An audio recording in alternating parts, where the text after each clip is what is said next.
વડીલો જે સલાહ આપે છે ને એ આપણા સારા માટે જ આપે છે. ચોરે બેઠેલા વડીલ નાના બાળકો અને યુવાનોને વારંવાર એક શિખામણ આપી રહ્યા હતા. દીકરાઓ, નાની નાની વાતમાં કોઈથી ઝઘડવું નહીં. કોઈ ગાળ બોલે ને તો ખમીને આવતું રહેવું.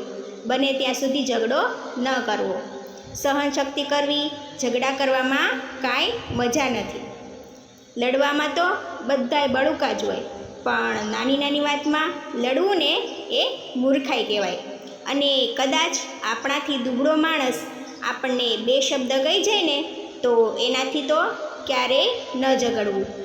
મર્દ માણસ છે ને હંમેશા બને ત્યાં સુધી જતું કરતો હોય છે. આ દાદા બધા યુવાનોને છે આવી શિખામણ આપતા હતા. ગામડામાં છે વડીલ છે, દુબળું શરીર, ભોળો ચહેરો. એક યુવાને છે મશ્કરી કરતાં કહ્યું કે દાદા, તમે કરો છો ઝઘડા? ન કરાય. ક્યાંય ઝઘડાથી ડરતા તો નથી ને? તો દાદા કે, ઝઘડા જોયા છે? હમણાં જ મેં છે બજારમાં મારા બાઇકને સામેવાળાએ છે જરાક એવું અડાડી દીધું તો હેડલાઇટ છે એ તોડી નાખી. મેં એને 2 ઝાપટો મારી. એ તો છે માણસોને રોક્યા, નહીંતર એને પાડી દેત. તમે હોત ને તો ઝઘડો જોઈને ડરી જાત. તો દાદાએ હસતા જવાબ આપ્યો, એમાં કંઈ આપણે સારા ન કહેવાય.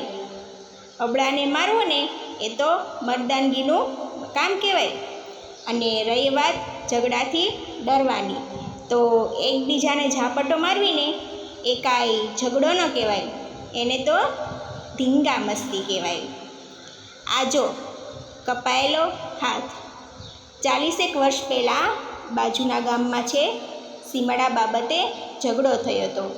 તો 4ના હાથ છે પગ કાપ્યા હતા અને એ વખતે મારો પણ હાથ કપાયો હતો. મારા હાથે 2 લોકો મરી ગયા. એના બૈરી છોકરાની હાય લીધી હતી.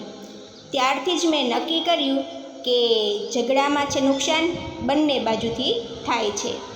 તે દિવસે કદાચ મેં સહનશક્તિ કરી હોત ને તો આજે એ માણસો પણ મલક માલતા હોત અને મારો હાથ પણ હોત.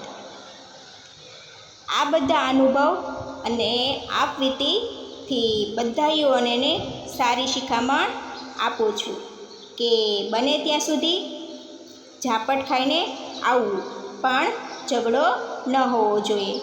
કેમ કે માણસ છે ગુસ્સામાં શું કરી બેસે છે ને એને જ ખબર નથી હોતી.